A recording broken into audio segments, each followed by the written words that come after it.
Recording. Hello दोस्तों, मैं हूं पंकज कोसरे और आप सुन रहे हैं पीके मार्केट एनालिस्ट। तो पिछले एपिसोड में हमने बात किए थे, एपिसोड नंबर 6 में, कि शेयर बाजार कैसे गिरता है। उम्मीद है आपने देखा होगा। अगर नहीं देखा होगा तो जाके डिस्क्रिप्शन में आप दे दिया है, आप देखना। तो चलिए हम लोग अगले एपिसोड में चलते हैं। आज हम बात करेंगे एक ऐसे इन्वेस्टमेंट ऑप्शन की जिसके विज्ञापन आपने जरूर देखे होंगे। म्यूचुअल फंड सही है, सही है, सही है।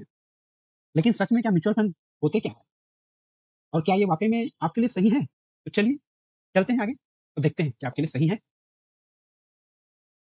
चलिए आज एपिसोड में हम समझते हैं म्यूचुअल फंड क्या होते हैं, कैसे काम करते हैं और क्यों करें इनमें निवेश। म्यूचुअल फंड, मान लीजिए आपके पास 500 रुपया है, लेकिन आप इतने पैसों से अच्छे शेयर नहीं खरीद सकते। ये रिसर्च करने का समय नहीं है ना?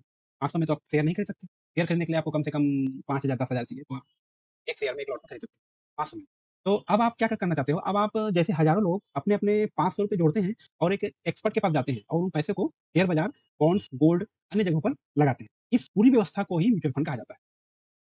और म्यूचुअल फंड में कौन कौन होता है? म्यूचुअल फंड में सबसे पहला तो इन्वेस्टर होगा। और इन्वेस्टर कौन होगा? आप और हम, जो पैसा लगाते हैं। दूसरा एएमसी, एसेट मैनेजमेंट कंपनी होता है, जो फंड को मैनेज करता है। तीसरा फंड मैनेजर होता है, जो रिसर्च करके निवेश करता है। और चौथा होता है सेबी।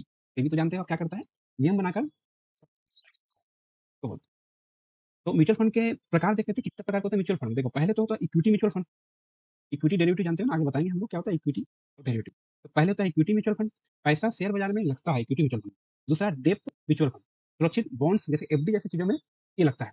तीसरा होता है hybrid fund, equity plus depth दोनों को मिक्स होता है। चौथा होता है इंडेक्स फंड। इंडेक्स मतलब क्या होता है? Index, Nifty, Sensex, bank Nifty सब इंडेक्स है, तो इंडेक्स फंड मतलब निफ्टी या सेंसेक्स जैसे इंडेक्स को फॉलो करते हैं, that is called index fund. और पांचवा होता है आपका SIP. SIP systematic investment plan, थोड़े थोड़े थोड़े थोड़े महीने में निवेश करते रहे, इसको बोलते हैं एसआईपी। म्यूचुअल फंड के फायदे क्या होते हैं? म्यूचुअल फंड के फायदे, तो फायदे तो पहला होगा, इसे प्रोफेशनल फंड मैनेजर होता है। दूसरा डाइवर्सिफिकेशन क्या होता है? एक फंड में कई कंपनियों का निवेश निवेशों का शेयर होता है, कई कंपनियों का शेयर होता है, that is called to diversification. SIP से क्या होता है? एसआईपी, एसआईपी जानते हैं, सिस्टमेटिक प्लान, छोटे छोटे छोटे होता है। एसआईपी से भी होता है, छोटा निवेश शुरू किया जा सकता है। और चौथा टैक्स से भी लेस फंड। और पांचवा होता है लॉन्ग टर्म में अच्छा रिटर्न। लॉन्ग टर्म में अच्छा रिटर्न देता है, 5 से 10% लगभग दे सकता है। और तो मार्केट रिस्क, तो म्यूचुअल फंड में रिस्क भी होगा। रिस्क भी होगा, बिल्कुल रिस्क होगा, क्यों नहीं होगा? तो चलिए चलते हैं, क्या रिस्क है? इक्विटी फंड में शेयर मार्केट की तरह ही उतार चढ़ाव होता है। शेयर मार्केट में भी उतार चढ़ाव होता है, इसमें भी होता है सेम।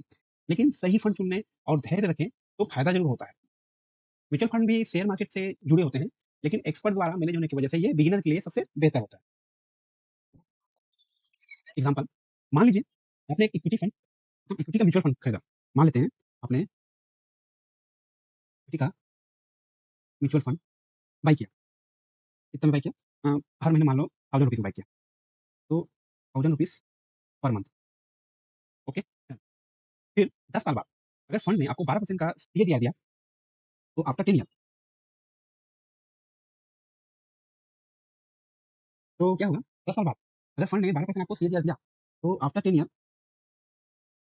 इस फंड ने आपको कितना 12% का सीएजीआर दिया, डन। तो आपको क्या होगा? 1.2 लाख निवेश बन सकता है 2.3 लाख के करीब। मतलब आपने अगर 1.2 लाख निवेश किया होगा, ये आपका लगभग लगभग 2.3 लाख का निवेश बन जाएगा, डन, के करीब आसपास बन जाएगा।